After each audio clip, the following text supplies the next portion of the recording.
প্রভু তুমি বলেছ রাসূল দেবে না, বলনি দেবে না ওমর, বলনি দেবে না হামজা তারিক, খালিদ বিজয়ী সমর। প্রভু তুমি বলেছ রাসূল দেবে না, বলনি দেবে না ওমরের যুগ, রাশেদার সেই খিলাফত, ফিরিয়ে দেবে না আলোর সমাজ, কেটে কেটে আধারের রাত। পৃথিবীতে তুমি আর প্রভু দেবে না, খুলে সোনালি দোর, বলনি দেবে না হামজা তারিক, খালিদ বিজয়ী সমর। প্রভু তুমি বলেছ রাসূল দেবে না। সবাই বলি আল্লাহু আকবার।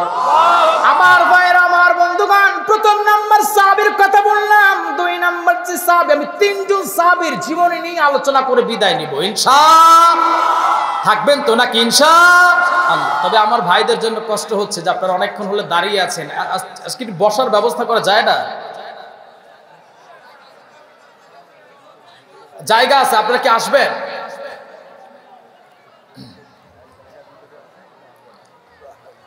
আচ্ছা, একটু আমার দিকে তাকান। আচ্ছা আচ্ছা, ভিতরে আরো অনেক ফাঁকা জায়গা আছে। আবার মনে হয় যে একটু যদি আপনারা কষ্ট করে বসতেন, আমার মনে হয় একটু ভালো হতো। আপনি একটু সামনে আগায় আসেন, একটু জিকির করি লা ইলাহা। ভাই, অপর ভাইকে একটু বসার সুযোগ করে দেন। লা ইলাহা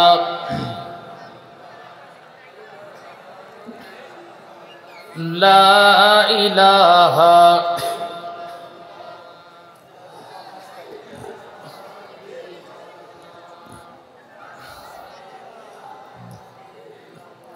লা ইলাহা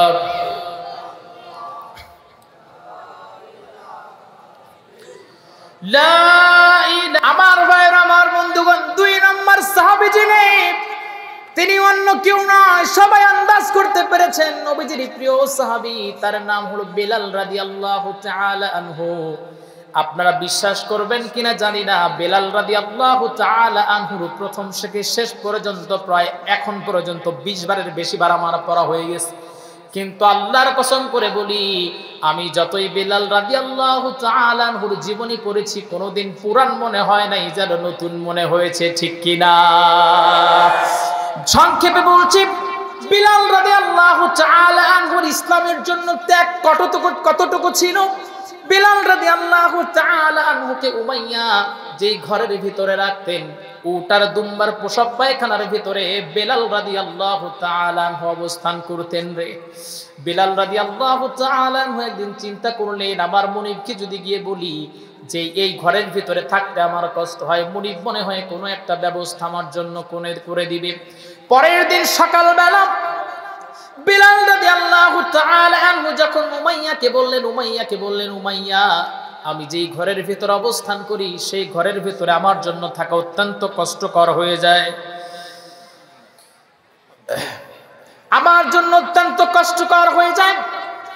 ও উমাইয়া, আমি তোমাকে জানাতে চাই, একটু যদি আমার জন্য সুন্দর ব্যবস্থা করে দিতে আমি বড় খুশি হয়ে যেতাম। সঙ্গে সঙ্গে উমাইয়া ডেকে বলছে, বেলাল, ওই উটার দুম্বার যতটুকু দাম আমার কাছে আছে বেলাল, অতটুকু দাম তোর আমার কাছে নাই। বেলাল রাদিয়াল্লাহু তাআলা আনহু চোখের পানি ফেলে তিনি কান্না করেছেন গভীর রাত। কে যেন বেলাল রাদিয়াল্লাহু তাআলা আনহুর কানের কাছে বলে যায়, বেলাল রে, কেউ এই দুনিয়াতে তোমার দাম দিবে না, মূল্য দিবে না বেলাল, তোমার কষ্ট কেউ বুঝবে না, শুধু একজন বুঝবে, তিনি অন্য কেউ নন, সাইয়্যিদুল কাওনাইন, আমার নবী, বিশ্ব নবী মুহাম্মদুর রাসূলুল্লাহ। আমার ভাইরা, আমার বন্ধুগণ, বিলাল রাদিয়াল্লাহু তাআলা আনহু নবীজির কাছে গেলেন। নবীজির কাছে সংক্ষেপে বলছি, নবীজির কাছে যাবার পর নবীজি তাকে কালেমা শিখিয়ে দিলেন, মুসলমান বানায়া দিলেন। সবাই ঠোঁট মিলিয়ে বলেন, আশহাদু আল্লা ইলাহা ইল্লাল্লাহু ওয়া আশহাদু আন্না মুহাম্মাদান আবদুহু ورسوله আমার ভাইরা আমার বন্ধুগণ সবাই আযান শুনতে যাচ্ছে এটা এখন কেন পরে দিবেন না এগুলো বিলাল রাদিয়াল্লাহু তাআলা আনহু এগুলো পরে ভাই পরে দিন বিলাল রাদিয়াল্লাহু তাআলা আনহু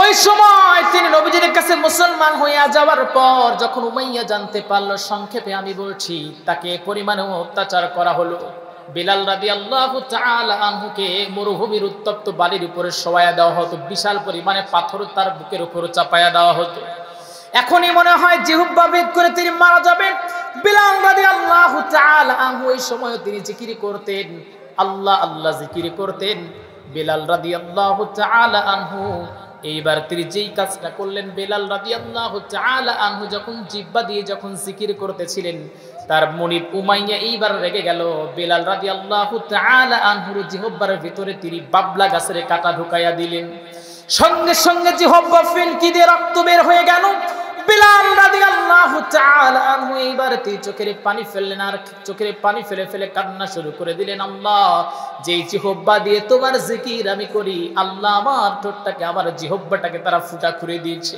আল্লাহ আমি আমার ঠোঁটটা দিয়ে কেমন করে তোমার জিকির করব বিলাল রাদিয়াল্লাহু তাআলা আনহু এইবার ঠোঁটটা দিয়ে জিকির করতে না পারলেও তার শাহাদাত আঙ্গুলি বসে থাকে নাই জোরে কোন সুবহানাল্লাহ আমার ভাইরা আমার বন্ধুগণ তোরা যদি আমার একটা পা যদি কেটে ফেলিস আর একটা পা দিয়ে আমি হেঁটে যাব দুইটা পা যদি কেটে ফেলিস তাহলে আমি হামাগুড়ি দিয়ে যাব যদি আমার হামাগুড়িকে বন্ধ করে দিস প্রয়োজনে আমি জীবনটা দিয়ে হলেও আমি ইসলামের জন্য জীবন দিতে প্রস্তুত ঠিক কিনা কারণ আমি আমার জীবনটা আল্লাহর জন্য দিয়েছি আমি আমার সবকিছু আল্লাহর জন্য দিয়েছি ঠিক কিনা আমার ভাইরা আমার বন্ধুগণ এই থিওরিটাকে যদি সর্বস্তরের যদি নেতারা যদি মানতো সর্বস্তরের যদি সরকারি চাকরিজীবীরা মানতো এই বাংলাদেশটা আজ থেকে 30 বছর আগে সোনার বাংলাদেশ হয়ে যেত ঠিক কিনা আমার ভাইরা আমার বন্ধুগণ আমার একজন ফুফা আছে যিনি মন্ত্রণালয়ে চাকরি করেন মাঝে মাঝে ঢাকাতে তার বাসায় যখন যায় তিনি আমার বাসা আসার সময় বাসের ভিতরে তার সঙ্গে আমার কথা হলো আমি ফুফাকে জিজ্ঞাসা করলাম ফুফা আপনি যদি দুর্নীতি করেন বাৎসরিকভাবে কত টাকা আপনি ইনকাম করতে পারেন বলে সর্বনিম্ন 1 কোটি বুঝতে পারছেন কিন্তু এই লোক আমাকে মাঝে মাঝে বলে সাব্বির আমার মাসই যেতে চায় না কি যে একটা অবস্থা 36,000 টাকার মতো বেতন পাই কিন্তু তারপরেও আমার খুবই কঠিন অবস্থা হয়ে যায় ঢাকার বাড়িতে চলাফেরা তো উনি একটা তথ্য দিলেন আমার পিয়নের ঢাকাতে 2টা বাড়ি জোরে কোন সুবহানাল্লাহ তার মানে বুঝেন তো যে পিয়নের যদি 2 তলা বাড়ি থাকে তো আমার ফুফা যদি চাইতেন কয় তলা বাড়ি হইতো কিন্তু ওই বান্দা আল্লাহর বান্দা তিনি আল্লাহর সামনে দাঁড়ানোকে ভয় করেন ওয়ালিমান খাফা মাকামা রাব্বিহি ونهى النفس عن الهوى فإن الجنة هي المأوى সবাই বলে আল্লাহু আকবার আল্লাহ পাক বলেন যে নফস যে আত্মা আমার সামনে দাঁড়ানোকে ভয় করে আল্লাহ পাক বলছেন তার জন্য যেই জান্নাতটা অপেক্ষা করেছে সেই জান্নাতটা হলো জান্নাতে মাওয়া জোরে কোন সুবহানাল্লাহ আমার ভাইরা আমার বন্ধুগণ আজকে অনেক বাবারা হতাশ হয়ে গেছে আমার সন্তানটা তো মানুষ হলো না আমার সন্তানটা তো পর্নোগ্রাফি অ্যাডিক্টেড আমার ছেলেটা আজকে ইসলাম মানে না কোরআন মানে না আপনি আপনার ছেলেটাকে আসল শিক্ষা দেন নাই কোরআনের শিক্ষা দেন নাই যদি আপনার ছেলের ভিতর আল্লাহর ভয়টা ঢুকাইয়া দিতেন আল্লাহর কসম আপনার ছেলেটা আজকে কখনো বাবা খেত না ইয়াবার কাছে যেত না গাঁজা খেতে যেত না সর্বোপরি কোনো মেয়েকে ইফটিজিং করতো না ঠিক কিনা তবে আমি এই দিক থেকে একটু যুবকদের কমই দোষ দিই কারণ আমি যুবক মানুষ তো একটু কথা হচ্ছে মনে হয় কোথাও একটু চুপ করলে ভালো হয় আমি অল্প সময় শেষ করে দিব আপনাদের কষ্ট হচ্ছে মনে হয় শেষ করে দিব শেষ করবো না আমি ঢাকাতে 2012 সালে গিয়েছিলাম তো যাবার সময় এটিএন বাংলা টেলিভিশনে তখন আমি গজল গাইতাম তো যাবার সময় হঠাৎ করে একটা মেয়েকে দেখতে পারলাম এমন টাইট ফিটিং জামা ওই মেয়েটা পরছে ওরে সুবহানাল্লাহ মানে ওই টাইট ফিটিং জামা দেখা 65 কি 70 বছরের এক চাচা রিক্সা নিয়ে যাচ্ছে, মেয়েটাকে দেখতে বলতেছে আরে কি জিনিস যায়। তা আমি বললাম চাচা ওই মেয়েটার এই কথা বললেন, মেয়েটা তো আপনার নাতনির বয়সের। বলে ওই রকম জামা পরা দেখলে কি আর নাতনি টাতনি কুলায় নাকি? তা আমি চাচারে দোষ দেই না। চাচা যদি বুড়া মানুষ যদি এই কথা বলে, তাহলে আমি তো যুবক মানুষ ভাই, আপনি তো যুবক মানুষ, ওই রকম ড্রেস পরা দেখলে আমরা তো ঠাস হয়ে রাস্তায় পড়ে যাওয়ার কথা। বিশ্বাস হয় না আমার কথা? বিশ্বাস না হলে মেট্রো রেলে যাবে। মেট্রো রেল হয়েছে না বাংলাদেশে? প্রধানমন্ত্রীকে ধন্যবাদ। মেট্রো রেলে যারা মানে না ঘুরছেন তারা বুঝবেন না যে প্রধানমন্ত্রী কি উপকারটা করছেন। আমি আগে ঢাকাতে গেলে খুব কষ্ট হতো চলাফেরা করা, যেহেতু অনেক জায়গায় চিনি না। তো এখন গেলে খুবই সুবিধা হয় মেট্রো রেলে চলাফেরা, কিন্তু একটা অসুবিধা আছে। সেই অসুবিধা হলো যে এমন এমন মেয়েদের পাওয়া যায়, ওই মেয়েদের দিকে তাকালে মনে হয় যে এখনই মনে হয় যে মেট্রো রেল ধসে পড়ে যাবে। তো একটা হঠাৎ করে একটা পুলিশ ভাই তিনি আমাকে দেখে বললেন যে হুজুর আপনাকে চেনা চেনা লাগতেছে, মনে হয় ইউটিউবে আপনাকে দেখেছি, চাপাই নবাবগঞ্জ আমার বাসা। তা আমি বললাম যে ভাই, অনেক কথার পরিপ্রেক্ষিতে একটা মানে কথাটা বলেই ফেললাম। বললাম ভাই আপনি যে জায়গায় থাকেন আমি একটু সময় থাকতে পারতেছি না, আমার কেমন যেন লাগতেছে, গা ঘামতেছে। তো ভাই আপনার কি অবস্থা, আপনি যেখানে থাকেন? বলো হুজুর দেখতে দেখতে এখন আর কিছু মনে হয় না, এখন আত্মা হইলে দেখি। জোরে কান সুবহানাল্লাহ, সুবহানাল্লাহ। আমার ভাইয়ের আমার বন্ধুগণ, চলবে তাহলে চলে নাকি? আমার ভাইয়ের আমার বন্ধুগণ, বেলাল রাদিয়াল্লাহু তাআলা আনহু যখন তাকে অত্যাচারের স্টিম রোলার চালিয়ে দেওয়া হলো, আবার আপনার নবীজি হযরত আবু বকরকে বললেন, আবু বকর আমার বেলালকে একটু মুক্ত করে নিয়ে আসো রে। বেলালকে মুক্ত করার জন্য আবু বকর রাদিয়াল্লাহু তাআলা আনহু অনেক টাকা নিয়ে গেলেন। উমাইয়া যে পরিমাণে টাকা চাইলেন সেই পরিমাণ টাকা দিয়ে বেলাল রাদিয়াল্লাহু তাআলা আনহুকে তিনি মুক্ত করে নিয়ে নবীজির সামনে আসলেন। হযরতে বেলাল হাঁটতে পারে না, হযরত আবু বকর রাদিয়াল্লাহু তাআলা আনহুর কাঁধের উপরে ভর করে নবীজির সামনে যখন এসে দাঁড়ালেন, দাঁড়ানোর পর হযরতে বেলাল রাদিয়াল্লাহু তাআলা আনহু চোখের পানি ফেলে ফেলে নবীজির দিকে তাকায়া তাকায়া কান্না করেন। হযরতে বেলাল বলে, ইয়া রাসূলুল্লাহ আপনার হাতে বায়াত গ্রহণ করার পর নবীজি আমার মনটা বড় চাই আমি আপনার জন্য আমার জীবনটা উৎসর্গ করে দেই, কিন্তু নবীজি আমি আপনাকে দেখতে পারি না, কারণ উমাইয়া আমাকে আসতে দিত না। ইয়া রাসূলুল্লাহ আমাকে এত অত্যাচার করেছে নবীজি, আপনি আমার জিহ্বার দিকে তাকান, বাগলা গাছের কাঁটা ঢুকিয়ে দিয়েছে, আমার জিহ্বাটা ফুটা হয়ে গেছে নবীজি, কিন্তু আমি আল্লাহর জিকিরকে ভুলে যাই নাই, কারণ রব্বে কারীম বলেন ফাযকুরুনি আযকুরুকুম ওয়াশকুরুলি ওয়ালা তাকফুরুন। সবাই বলি আল্লাহু আকবার। আপনি যদি আল্লাহর স্মরণ করেন আপনারও যে স্মরণ করবেন তিনি কে? বেলাল রাদিয়াল্লাহু তাআলা বলেন নবীজি যদিও আমি আমার জিহ্বা দিয়ে মুখ দিয়ে উচ্চারণ করতে পারি নাই, আমার শাহাদাত আঙ্গুলি বসে থাকে নাই, আমার শাহাদাত আঙ্গুলি দিয়ে আমি ইশারা করে জানিয়েছি কুল হুয়াল্লাহু আহাদ আল্লাহুস সামাদ লাম ইয়ালিদ ওয়া লাম ইউলাদ ওয়া লাম ইয়াকুল লাহু কুফুয়ান আহাদ। সবাই বলে আল্লাহু আকবার। জনম জনম যদি গাহি তোমারে মহিমা গাওয়া শেষ হবে নাহি, ভোরে ও ভরে না যেন সাহারায় প্রাণ, তুমি রহমান তুমি মেহেরবান। সবাই বলে আল্লাহু আকবার। আমার ভাইয়ের আমার বন্ধুগণ, বেলাল রাদিয়াল্লাহু তাআলা আনহু যখন মুক্ত হয়ে আসলেন নবীজি ডেকে বললেন, বেলাল তোমার মতো গোলামজাদা গোলামের রক্ত আরবের ময়দানে স্পর্শ করেছে রে বেলাল, অচিরি এই জমিনে আল্লাহ রাব্বুল আলামিন কালেমার পতাকা পতপত করে উড়াইয়া দিবেন। জোরে কান সুবহানাল্লাহ। আমার ভাইয়ের আমার বন্ধুগণ, এখানে একটা গুরুত্বপূর্ণ একটা পয়েন্ট আছে। হযরত বেলাল রাদিয়াল্লাহু তাআলা আনহু একদিন নবীজির সামনে গিয়ে দাঁড়ালেন, দাঁড়িয়ে বলছি ইয়া রাসূলুল্লাহ আমি স্বপ্ন দেখেছি আমি কিছুদিনের ভিতরে মারা যাব নবীজি। আল্লাহর নবীজি বললেন তুমি কি স্বপ্ন দেখেছো? বেলাল রাদিয়াল্লাহু তাআলা আনহু স্বপ্নের ব্যাখ্যা স্বপ্ন যখন বললেন নবীজি বললেন তোমার 7 দিনের হায়াত আছে বেলাল, তোমাকে বিয়ে করতে হবে। বিলাল রাদিয়াল্লাহু তাআলা আনহুর অবস্থা সাদ সালামের মতো, এত কালো মানুষ কে মেয়ে বিয়ে দিবে?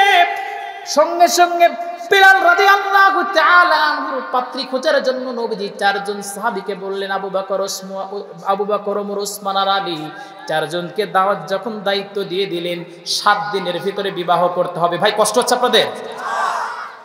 সাউন্ড কোথা থেকে আসতেছে জানো? বিলাল রাদিয়াল্লাহু তাআলা আনহু এবার যখন তিনি এই কথা যখন শুনলেন, তিনি বললেন, নবীজি কে আমার মেয়ে বিয়ে দিবে? আমি তো কালো মানুষ, তারপরে 7 দিন পর মারা যাব। ঠিক এমন সময় আল্লাহর নবীর প্রিয় চারজন সাহাবী বের হয়ে গেলেন, কোথাও খুঁজে পাওয়া যায় না। প্রথম 3 দিন চলে গেল, খুঁজে পাওয়া যায় না। আরো 2 দিন চলে গেল, 5 দিন হয়ে গেল, কোথাও খুঁজে পাওয়া যায় না। সংক্ষেপে বলছি, হঠাৎ করে একটা সাহাবীর সঙ্গে দেখা। সেই সাহাবী তখন তিনি দরিদ্র একজন সাহাবী, তিনি তার মেয়েটাকে নিয়ে জঙ্গলের ভিতরে কাঠ কাটার জন্য এসেছিলেন। হযরত আলী রাদিয়াল্লাহু তাআলা আনহু এইবার ওই সাহাবীকে বললেন, তুমি তোমার মেয়েটাকে কি বেলালের সঙ্গে বিবাহ দিবা নাকি? সাহাবী দেখে বলে, এর চেয়ে বড় সৌভাগ্যের কি আছে? নবীজির প্রিয় সাহাবীর সঙ্গে আমার মেয়ের বিয়ে দিব, এর চেয়ে বড় সৌভাগ্যের কিছু নাই। হযরত আলী ডেকে বললেন, সৌভাগ্য তো বুঝলাম, কিন্তু এখন বিবাহের পর কয়েকদিন পর কিন্তু বেলাল মারা যাবে, অলরেডি 5 দিন শেষ, আর 2টা দিন আছে, 2 দিনের মধ্যে হযরতে বেলাল মারা যাবে। সঙ্গে সঙ্গে ওই সাহাবী ডেকে বলে, না আমি বিবাহ দিব না। এই বলে তিনি মেয়েটাকে নিয়ে চলে গেলেন। কিন্তু মেয়েটা বাসায় গিয়ে ওই সাহাবীকে ডেকে বলে, বাবা, আল্লাহ যদি আমার স্বামীর যদি মৃত্যু রাখেন, যদি বেলালের সঙ্গে বিবাহ হয়ে যায়, যেখানে নবীজি রাজি আছেন, সেখানে সমস্যা কোথায়? ও আমার বাবা, একটু আপনি অনুমতি দেন, একটু দয়ার নজরে তাকান, আমি ওই বেলালরে বিবাহ করতে চাই, বেলালরে বিবাহ করে আমি আমার জীবনটাকে ধন্য করতে চাই। সঙ্গে সঙ্গে সাহাবী গেলেন, প্রস্তাব নিয়ে বিবাহ হয়ে গেল। সংক্ষেপে বলছি, হযরতে বেলাল রাদিয়াল্লাহু তাআলা আনহু সংসার করলেন। হযরতে বেলালের খাবার যেই জিনিসটা ছিল, কোনো কিছুই ছিল না। বেলাল রাদিয়াল্লাহু তাআলা আনহুর প্রথম দিনটা অতিবাহিত হয়ে গেল। দ্বিতীয় দিনে তিনি পদার্পণ করলেন। এইবার বেলাল রাদিয়াল্লাহু তাআলা আনহু যখন তার স্ত্রীকে নিয়ে অবস্থান করেছেন, তার স্ত্রী তার জন্য যেই জিনিসটা তৈরি করলেন, রুটি তিনি বানালেন। 3টা রুটি বানালেন, 2টা রুটি তিনি সুন্দর করে তারা গ্রহণ করলেন। আর হযরতে বেলাল বললেন, একটা রুটি আছে, এই রুটিটা আমি গ্রহণ করব, কিন্তু কখন আজরাইল আলাইহিস সালাতু ওয়াস সালাম আসবে সেটা আমি জানি না, তবে এটা দুপুরের জন্য রেখে দাও। এই বলে তিনি অপেক্ষা করছেন কখন আজরাইল আলাইহিস সালাতু ওয়াস সালাম আসবেন, মৃত্যুর জন্য প্রস্তুতি নিয়ে ফেলেছেন। চোখের পানি ফেলে ফেলে সে ওই মেয়েটা কান্না করে, স্বামী, আর কোনোদিন দুনিয়ায় বোধহয় আপনার সঙ্গে দেখা আমার হবে না। ও প্রাণের স্বামী, আপনি বিদায় হয়ে যাবেন, আপনি চলে গেলে আমার কি হবে? এই বলে আল্লাহর কাছে দয়া প্রার্থনা করছেন, দয়া ভিক্ষা করেছেন। ঠিক এমন সময় একজন ভিক্ষুক আসলেন। ভিক্ষুক এসে দরজায় নক করে বললেন, ঘরে কেউ আছো নাকি? আজকে আমি কয়েকটা দিন হলো না খেয়ে আছি, কেউ আমাকে কিছু দিতে পারবা নাকি? বেলাল রাদিয়াল্লাহু তাআলা আনহু বললেন, একটা তো রুটি আছে, দেরি করো না, ওই রুটিটা ওই ভিক্ষুকটারে দিয়ে দাও। স্ত্রী, মারা তো যাব, একটা নেক কাজ করেই মারা যায়। ওই একটা রুটি যখন ভিক্ষুককে দেওয়া হলো, সঙ্গে সঙ্গে আজরাইল আলাইহিস সালাতু ওয়াস সালাম দরজার সামনে এসে হাজির, ভিতরে প্রবেশ করবেন। এইবার ওই ভিক্ষুককে ডেকে বলে, আজরাইল আলাইহিস সালাতু ওয়াস সালাম ডেকে বলছে, ও ভিক্ষুক, আমাকে ভিতরে প্রবেশ করতে দাও, এই বাড়ির মালিককে আমি এখনই প্রাণ হরণ করব। ভিক্ষুক ডেকে বলতেছে, যতক্ষণ রুটি খাওয়া না হবে একটা কথাও তুমি বলতে পারবা না। জোরে কোন সুবহানাল্লাহ। আমার ভাইরা, আমার বন্ধুগণ, হযরত বিলাল রাদিয়াল্লাহু তাআলা আনহু নবীজির কেমন আশিক ছিলেন। নবীজি যখন দুনিয়া থেকে বিদায় হয়ে গেলেন, এই পয়েন্টটা এখানে রাখলাম, শেষে বলবো ইনশাআল্লাহ। আমার ভাইরা, আমার বন্ধুগণ, হযরত বিলাল রাদিয়াল্লাহু তাআলা আনহু নবীজির কেমন আশিক ছিলেন। হযরত বেলাল রাদিয়াল্লাহু তাআলা আনহু যখন নবীজি দুনিয়া থেকে বিদায় হয়ে গেলেন, সকল সাহাবায়ে কেরাম চোখের পানি ফেলে ফেলে কান্না করেন। বেলাল রাদিয়াল্লাহু তাআলা আনহু ডেকে বলছেন, ও আবু বকর, আমাকে ছুটি দিয়ে দাও, আমি মদিনায় থাকতে পারবো না। কেন তুমি থাকতে পারবা না বেলাল? বেলাল রাদিয়াল্লাহু তাআলা আনহু ডেকে বলে, ও আবু বকর, এই মদিনায় আমি কেমন করে থাকবো, যে মদিনায় নবী নাই, এই মদিনায় আমি বেলাল থাকতে পারবো না। আর আমি যদি এই জায়গায় থাকি তোমরা আজান দিতে বলবা, আর আমি আজান দেওয়ার ফলে যদি নবীজি না পড়ায় নামাজ, তাহলে আমি বেলাল হার্ট ফেল করে মারা যাব। বেলাল রাদিয়াল্লাহু তাআলা আনহু দেরি করলেন না, তিনি দামেস্কে চলে গেছেন। 6টা মাস হয়ে গেছে, বেলাল আর মদিনায় ফেরা নাই। কি পরিমাণ নবীজির আশিক ছিলেন, নবীজির পাগল পারা ছিলেন হযরতে বেলাল।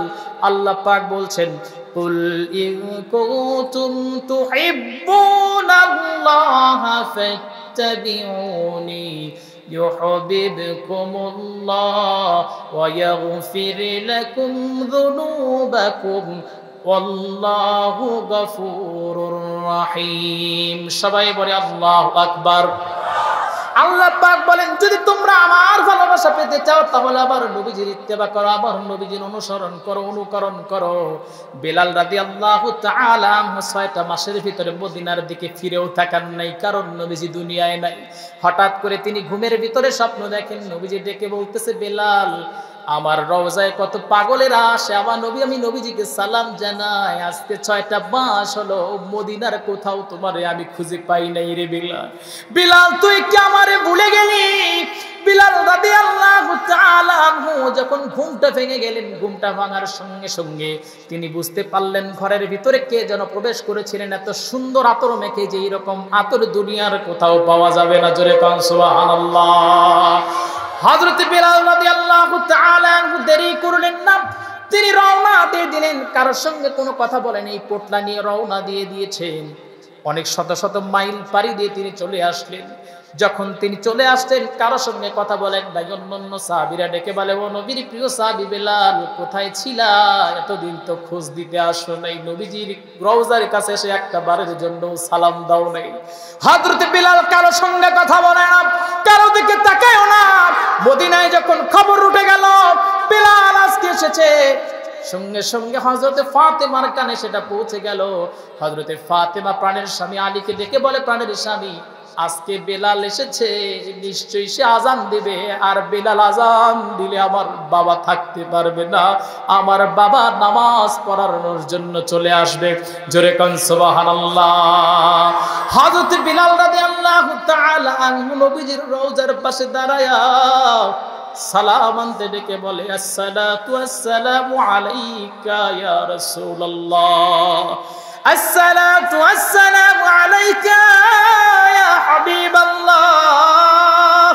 ও নবীজি, আপনি আমারে মদিনায় ডাকলেন, নবী আমি বেলাল মদিনায় আসছি, আপনি নাই।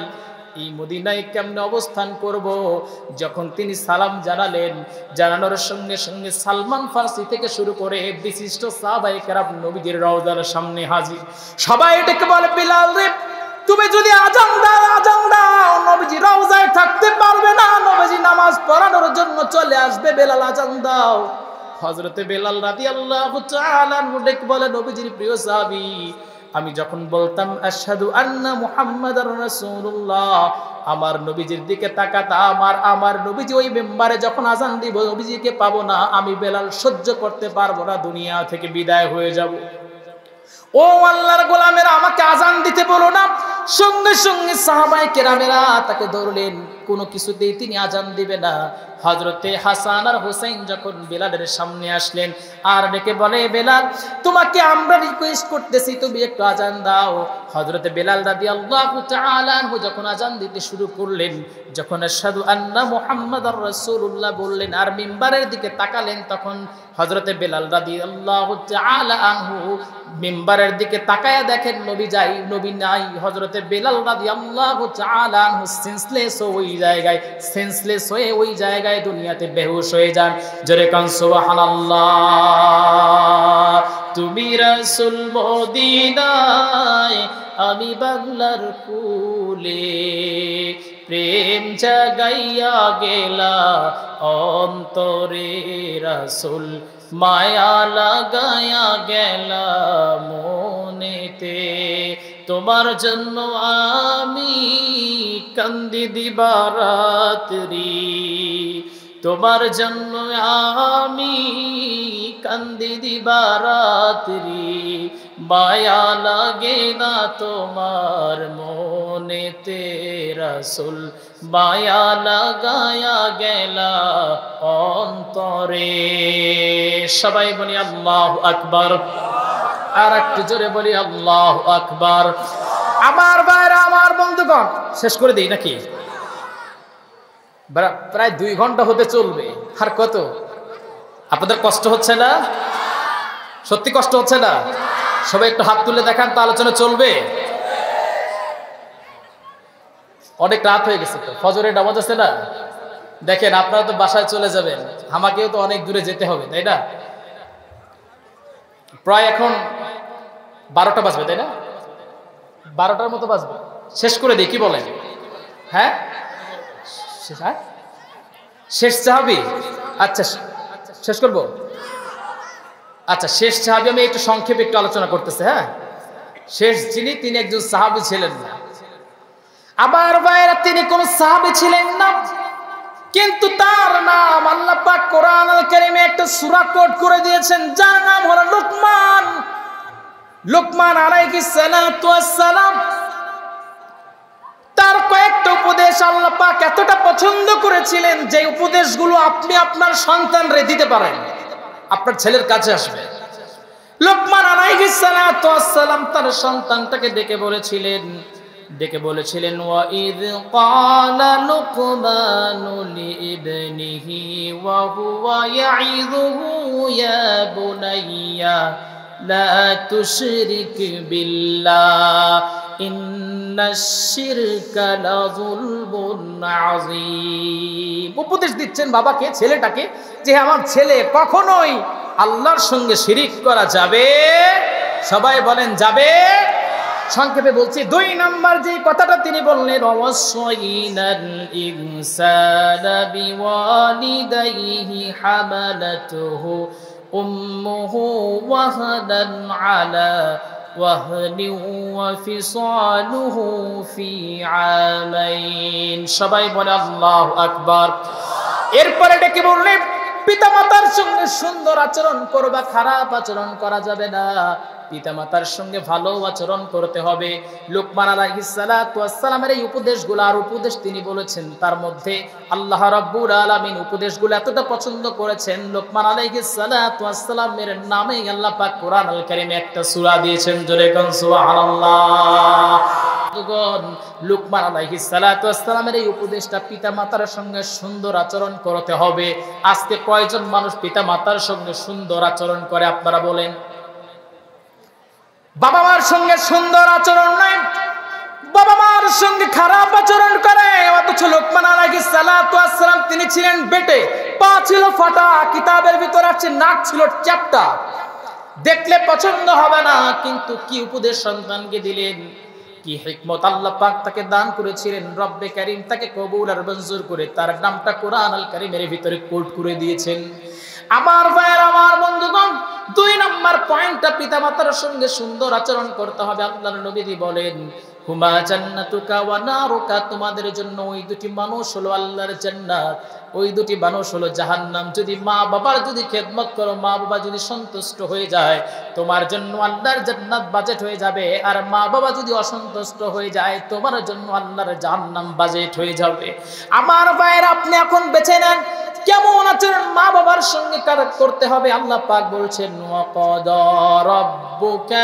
আল্লা তা'বুদু ইল্লা ইয়াহু ওয়া বিল ওয়ালিদাইনি ইহসানা প্রথমে আল্লাহর ইবাদত করবা 2 নাম্বার পিতামাতার সঙ্গে সুন্দর আচরণ করতে হবে আমার ভাইরা আমার বন্ধুগণ পিতামাতার সঙ্গে সুন্দর আচরণ করার দরকার আছে না নাই সবাই বলেন আছে না নাই কিন্তু আজকে অনেক শিক্ষিত সন্তান যাদেরকে আমি দেখেছি যাদেরকে আমি চিনি কয়েকদিন আগে একটা ভিডিও দেখলাম বাবা বাংলাদেশ ব্যাংকের তিনি অফিসার একটা সময় ছিলেন ওই লোকটা যখন মারা যায় ছোট ছেলেটা বাবার সম্পত্তি না নিতে পারার কারণে একটা দিন বাবার লাশটা ফেলে রাখছেন মাটি দিতে দেয় নাই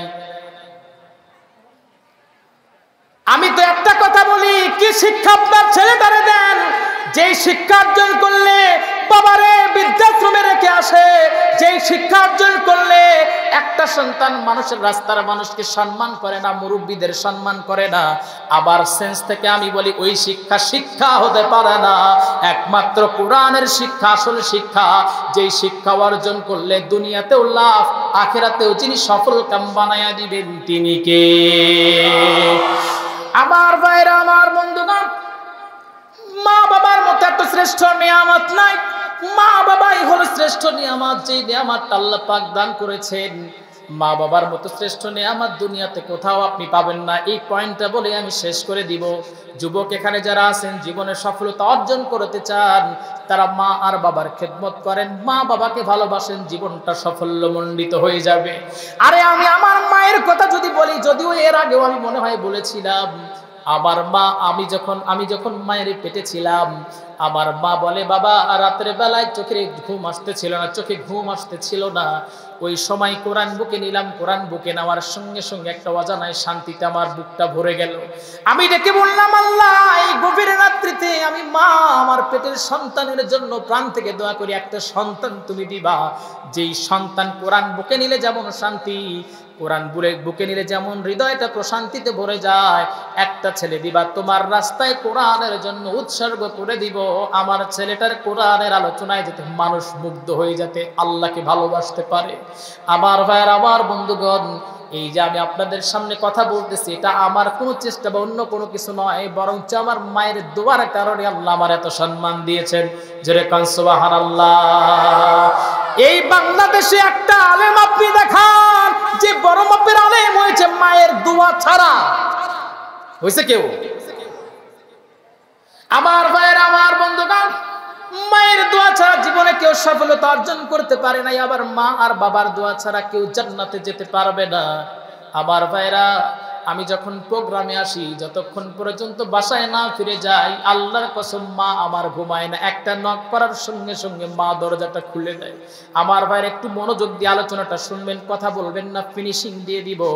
আমি আমার মাকে একদিন প্রশ্ন করলাম, মা, আমি যখন বাহিরে যাই আপনি কেন ঘুমান না? কেন আপনি জেগে থাকেন? একটা নক করলে আপনি দরজাটা খুলে দেন। মা ডেকে বলে, কলিজার টুকরা সন্তান, তুমি আমার পেটের ভিতরে ছিলা, তুমি আমার কলিজার ধন, যতক্ষণ বাসায় না ফিরো বাবারে আমার দুটি চোখের পাতায় এক হয় না। আমার ভাইরা, আমার বন্ধু, এখানে যারা আছেন, যাদের মা হারা গেছে, তারাই বুঝতে পারবেন। গভীর রাত্রে যদি আপনি বাসায় যদি ফিরে যাইতেন, আপনার মা দেখে বলতো, সন্তান এতক্ষণ কোথায় ছিলা বাবারে, এত রাত কেন বাহিরে থাকো? এখন মা আছে, মায়ের সেই খাটটা পড়ে আছে, মায়ের চশমা পড়ে আছে, মায়ের পানের বাটা পড়ে আছে, শুধু মা আল্লাহর দুনিয়ায় নাই, আপনার ঘরের ভিতরে নাই। আমার ভাইয়ের, আমার বন্ধুগণ, মা যে পরিমাণে ভালোবাসা সন্তানকে দেয়, সেই পরিমাণ সন্তানকে ভালোবাসা দুনিয়ার কেউ দিতে পারবে না। আমার ভাইয়েরা, আমার বন্ধুগণ, আপনার মা দুনিয়া থেকে যেদিন বিদায় হয়ে গেল, সেই দিন আপনি নিষ্ঠুরের মতো আপনার মাকে আপনি কবরের ভিতরে নামায়া দিয়ে আসলেন। ওই কবরের ভিতরে যখন নামায়া দিয়ে আসলেন, কবরের ভিতরে রাখার সঙ্গে সঙ্গে মা যেন সন্তানের পা দুটি জড়ায়া ধরে বলতেছিল, বাবারে, এই অন্ধকার কবরে আমি একা থাকতে পারবো না রে বাবা। আমার ভাইয়েরা, আমার বন্ধুগণ, মা ওই অন্ধকার কবরে রেখে আসছে একটা বারের জন্য। আমরা কেউ খোঁজ নেই নাই, আমরা কেউ মাকে খোঁজ দিতে যাই নাই। তবে আল্লাহর নবী বলেন, যদি কোন সন্তান মা আর বাবার জন্য যদি দোয়া করে, আল্লাহ রাব্বুল আলামিন মা বাবার জীবনের গুনাহগুলো মাফ করে কবরগুলো জান্নাতের বাগান বানায়া দেন। জোরে কোন সুবহানাল্লাহ। ওগো মা, তুমি এই ধরনের শ্রেষ্ঠ নিয়ামত, তোমারই পদতলে রয়েছে জান্নাত। এই পৃথিবী থাকতো ওগো ফুল পাখিহীন, এই পৃথিবী থাকতো ওগো মায়া মোহহীন, যদি না পেতাম তোমার মায়ারি হাত। ওগো মা, তুমি এই ধরনের শ্রেষ্ঠ নিয়ামত, তোমারই পদতলে রয়েছে জান্নাত। সবাই বলি আল্লাহু আকবার। আর একটু জোরে বলি আল্লাহু আকবার। একটু জিকির করি লা ইলাহা